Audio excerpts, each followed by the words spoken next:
how to drive a BMW F10 M5. It may sound like a strange question, but really, it isn't.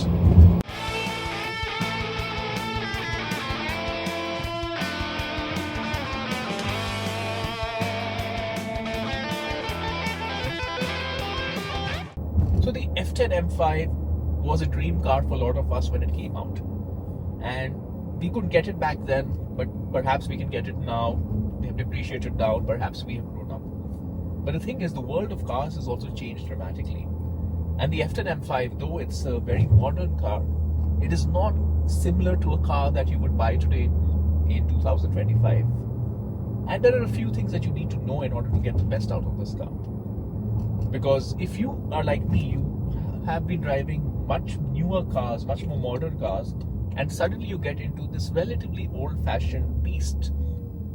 A few things surprise you, a few things need a little getting used to, but armed with the right knowledge, you can not just get the best out of this car becomes exactly what you want it to be. Let's get right into it.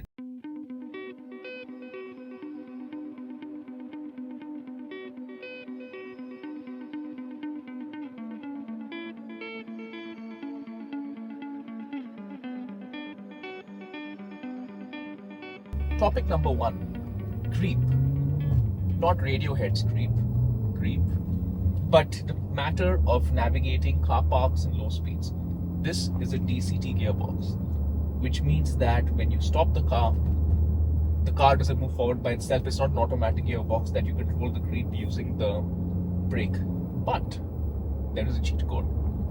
The cheat code is this: tap the throttle either in drive mode or in reverse mode, just a light tap. I wish I could tell you exactly how to do it. You have to drive the car and feel it, but it's very easy. Just a light tap, and the car gets activated in a creep mode, replicating what an automatic car does. Alright folks, I'm just about to park, so I'm going to demonstrate the creep. Maybe I'll put a cam to just show my foot. Hopefully you can see my foot. Just a small tap on the throttle. That's creep mode. And then I can control the speed by using the brake. And the best part is when the car is in this creep mode, you can apply the brake gently, just like you would do on an automatic car when it's in creep mode, and it wouldn't deactivate the creep mode. The creep mode only gets deactivated if you press it really hard. So what I found myself doing initially when I got this car is, because no one told me about this until I found out about reading a lot about this. So by the way, since I got the car, done an extensive amount of reading on the car. So initially what I was doing is, it was very, very much like what I used to do on my Alpha 159, which had a single clutch gearbox, which is I stab the throttle a little bit, it moves forward, stab it again, stab it again, stab it again, in both directions. It was quite painful, especially while reversing, and I was like, what is this really? Is this something I really want to do every day? Like, it was kind of irritating me about the car. But then I discovered this, and then guess what? It's like any other automatic car now. You just have to activate the creep mode by tapping it with your leg, not with your hand the way I'm doing it, and it's all good. It's wonderful.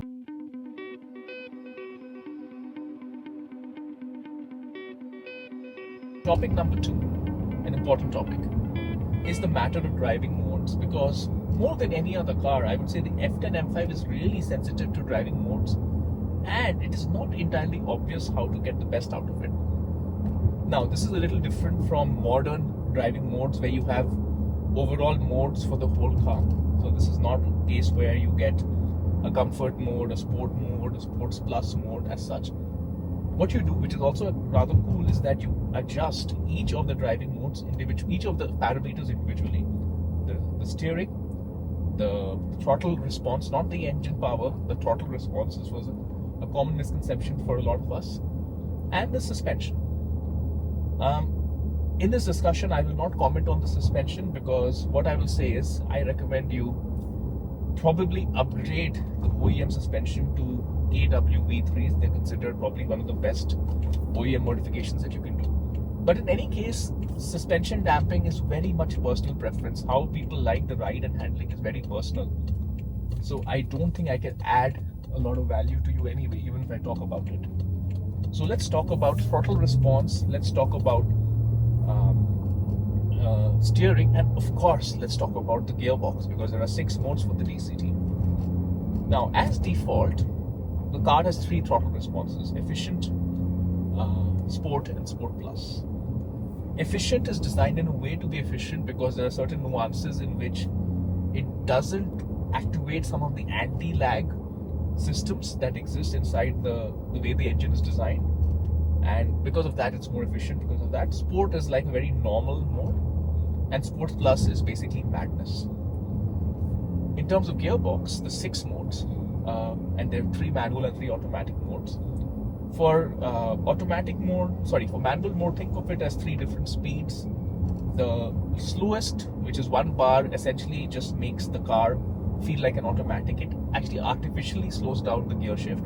I think it causes a bit of clutch slip. This is not a problem for the car because this is engineered by BMW, but note that it's an unnaturally slow gear shift for the slowest setting. Then you have the middle setting, 2 bars, which is like the normal, which is like great. And then you have the third setting, 3 bars, which is like violent, almost single clutch like, but it's incredibly fast and incredibly cool when you're in the mood. Now this is on manual. In automatic mode, the 3 bars also represent the shift speed, but they also represent the gearbox's thinking in terms of when is the right time to shift a gear. So in the lowest setting, the 1 bar setting, the car just wants to shift gear at probably even 1500 RPM because it's such a torquey car. So it's efficient mode. Like right now, I'm going at 60 kilometers per hour, and the car is at not even 1100 RPM. And if I was to just go up to even 70, it would shift into 7th gear. Hell, this shifts into 5th gear at 45 kilometers per hour in that efficient mode. I'm driving in efficient mode right now. So, of course, this car is incredibly torquey, so it gets away with it. See, it just shifted to 7th gear at 74 kilometers per hour. So that's efficient. That's not efficient, but kind of what goes together with efficient mode, which is the slowest gearbox setting. The thing with the second setting, which is when you put 1 more dot on it, immediately it's gone down from 7th gear to 5th gear. So this is more of a normal setting. I wouldn't call it a sports setting. Now it's hovering at 2000 RPM. But because this engine is so powerful, even 2000 RPM feels like, wow, actually I'm not exactly in that efficient setting, even though I'm cruising at 2000 something RPM. It's kind of strange that way because there's so much response. And then of course, Mad Hatter setting. If you go all the way, then it's gone down all the way to 4th. And then this is all about giving you almost like a sports mode if you were to do a sports setting in a normal BMW these days. So that's on the mind of the gearbox. Now, how do all of these things come together? The thing is, if you get this car and you drive it out of the box, it is in efficient throttle and it is in the slowest gearbox setting. And initially, you will feel like, is this really an M5? Is it really that powerful? I mean, I can hear the sound of it, but it feels a little bit laggy. Like I press the throttle, not much happens, especially if I press it gently. The thing is, what you have to know is, in this efficient mode, which is incredible because it gives great fuel efficiency and it's incredibly good for cruising, if you need to accelerate quickly, the solution is not to activate the throttle, because the kick down, because if you really press the accelerator hard, it does go into kick down, but then you're transmitted to warp speed. That kind of acceleration, one, it overwhelms rear wheels because this immediately puts you into maximum attack mode. And maximum attack mode in a 550, or in this particular car's case 600 horsepower M5 is maximum attack, so you don't want that. So you kind of are stuck in this world where either you have this laggy car with, which is not doing much even when you press the throttle. I'm pressing the throttle right now, it's not doing much. Or you put it, or I'm not going to do maximum attack mode because there are traffic cars in front of me. Like, what do I do? Why is this M5 so difficult to drive? Why is it either a crazy monster or a sleeping lion? And it's like a lion. There is an answer to this. The answer to this is the transition between the M5's automatic and manual modes. Because unlike other BMWs, once you activate the paddles, once you shift down or shift up, the car shifts to manual mode and it will not go back to automatic mode unless you shift it back using the gear lever, which is of course doing this. So there's nuances, and just bear with me as I just take a quick turn because that's the right thing to do over here. the nuance is if you want to get sudden power in this car, especially if you're in efficient mode. Other modes are different. I'm just talking about in your efficient daily driving mode. You might be doing this in the city. You just tap down a gear or two, probably 2 gears, because efficient mode is in 2 gears higher than you might expect. At 70 kilometers per hour, it's in damn 7th gear. Right? So you tap down 2 gears and immediately, and it's instant. Because immediately, the moment you do that, you get instantly into the low gears, and it's like a kickdown. You're kind of doing a kickdown by yourself. Now, in a more modern ZF 8-speed gearbox, the car will do that automatically when you just tickle the throttle. A little bit smarter. But here, tickling the throttle doesn't give you anything, so I'm slowing down. I just go down myself. I need to personally get myself into whatever, and then do that. So that's something to know. This is the most critical part about this car, because otherwise, when you're driving it in daily drive mode, you'll be like, why does it feel so sluggish? It doesn't. It's just that an efficient mode with the slowest gearbox setting is designed to really eke amazing cruising ability at ridiculous fuel efficiency for this kind of a car. So, and it's a great mode to be in, because for most situations, even in city traffic, even in normal traffic, it has more than enough power. And it makes sure that the M5 is not constantly straining at the leash, which can be very irritating sometimes if you are in slow traffic. So it's a great mode for the city and in general. But if you need an instant acceleration, don't bother smashing down the kickdown, because you'll scare yourself. I did scare myself and my wife the other day, because I was like a little bit, when I first got the car, because I was like, I need to get this thing to kick down. Why is it not kicking down in this efficient mode? So I gave it full throttle, and I kid you not, we were at 60 kilometers per hour, and the car went sideways, and it got caught by the suspension, by the traction control. And that was not my plan. I was not planning to scare myself or scare my wife. So then I've decided the best way to do it is exactly this. Just kick down yourself, and then you have amazing control.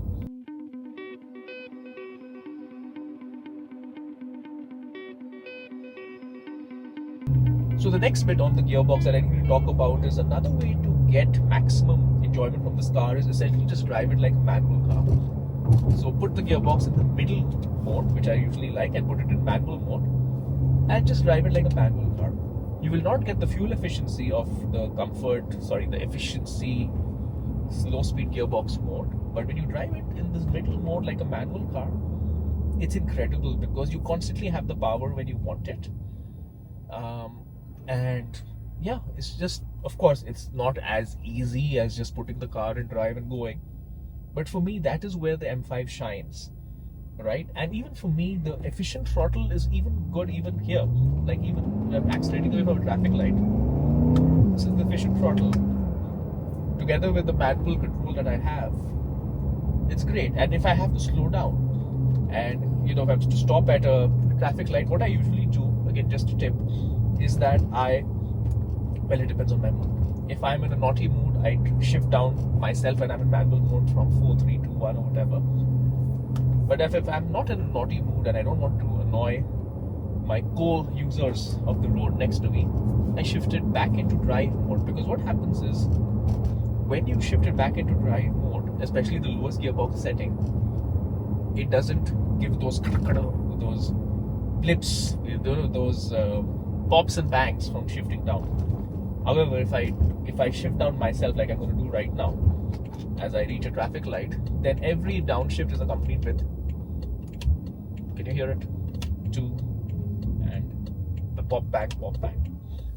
So that nuance is important to know. Depending on the mood, depending on the situation, you may not want pops and bangs. You don't want pops and bangs, gearbox, automatic, slowest speed mode. That's how you do it. I need to also talk about the steering, because it's a bit counterintuitive. Sport mode steering, Sports Plus rather, is useless, forget about it. Comfort and sport work a little bit counterintuitively. You may think that comfort is for highway driving, because that's when you're just kind of cruising along, and you may think that sport is from when you're cornering, right? When you have some nice corners in front of you. The truth is opposite, at least in my experience, because what happens is, at higher speeds, I actually find that sport gives the car this real grabbing the road, incredibly stable feeling that I really, really like. That said, when I'm cornering at slow speeds, somehow sport feels a bit heavy. It's a heavy car also. We've talked about this, though it handles really well and has incredibly sharp turn in. But I somehow find that comfort gives me that comfort of cornering the way I want to corner. That's the other piece. Let's hear the sound of the engine. Yeah. Maximum control with treating it like a manual gearbox, as I said. That's usually, or if you just want to go back into being an automatic car, just shift the throttle, shift the gears, shift back, and there we go. So yeah, so my recommendation is for corner carving, comfort mode, for highway cruising, sport mode on the steering wheel. Not exactly what you might expect, but very, very effective.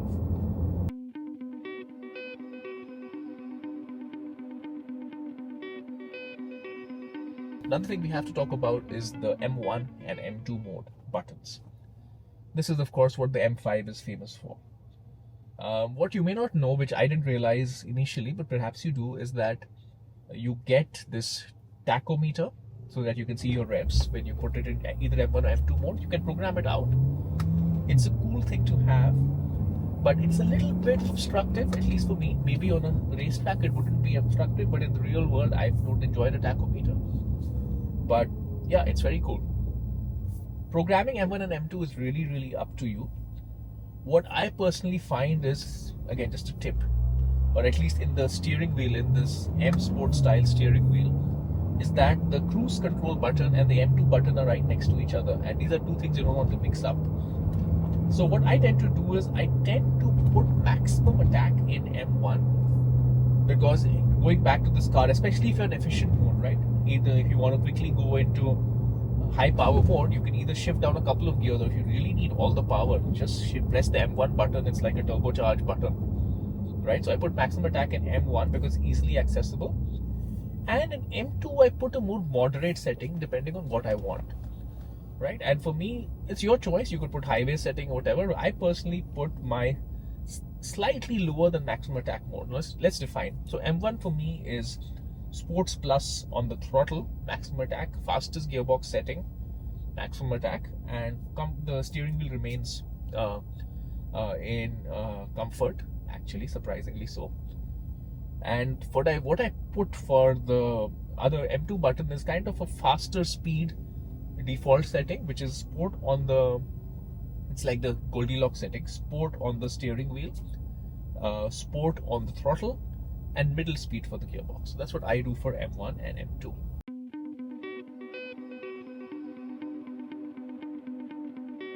I want to give you another top tip about this car on start stop and how you use the gear lever for start stop.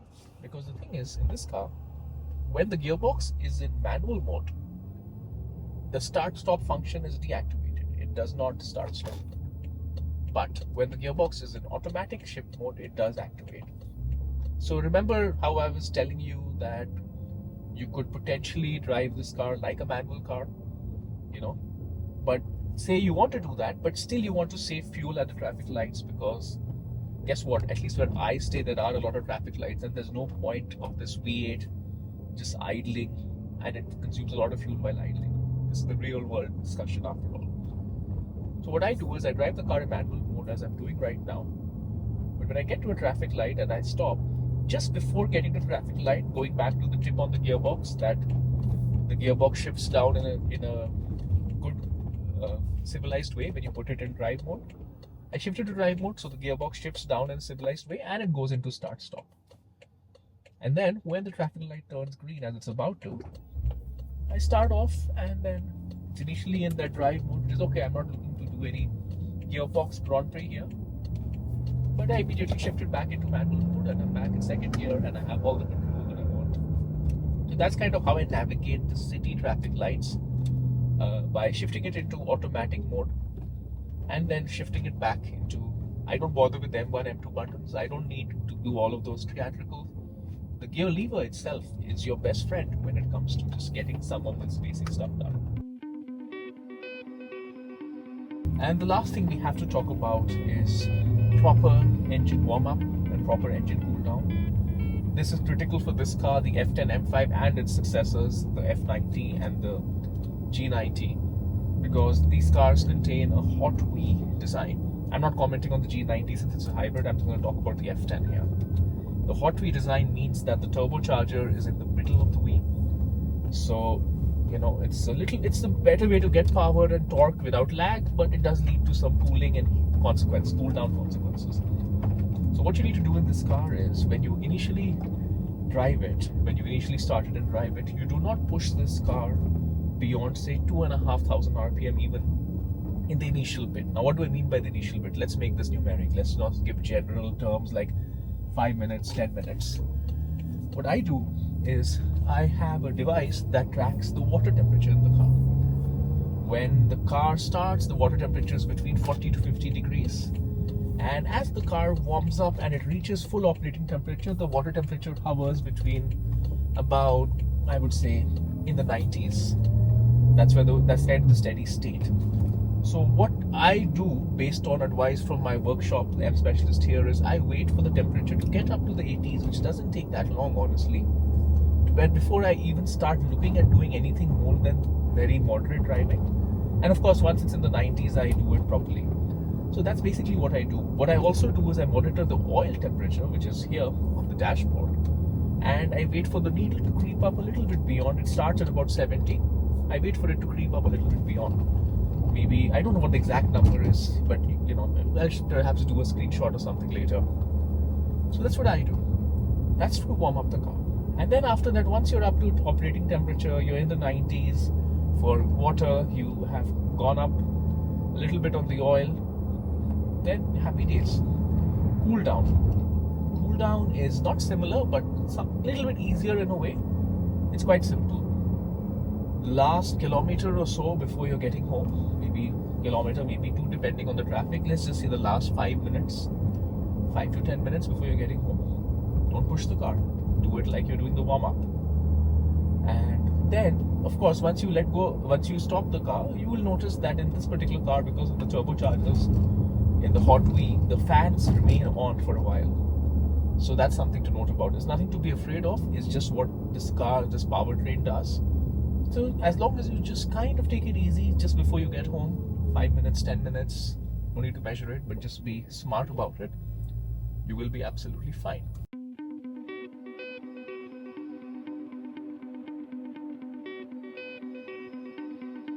So alright folks, I hope this has been helpful. The key thing to remember with the M5 is that though it's a modern car, it is not like that instant plug and play that you see in 2025, 2024 cars. So you have to know how to use it. But when you do, I can think of a few more things that are more rewarding, because it is a really nice involving drive. It's at home in the city, it's at home in the highway. There is no situation where you feel that, okay, this car is really not suited for it. This car does a great job everywhere. Kind of what an M5 is for. So play around with the settings, figure out what's right for you. Perhaps what I have told you is not entirely right for you, but hopefully I've solved 2 problems for you. Problem number 1 being how to navigate the car park properly. And problem number 2 of how to get past that initial sluggishness that you feel when this car is in default mode as it starts up. Right, which you may find surprising, and you may find yourself alternating between being beast and being sluggish. So hopefully I've solved these 2 problems for you. Alright, hope this was helpful, and I'll see you next time.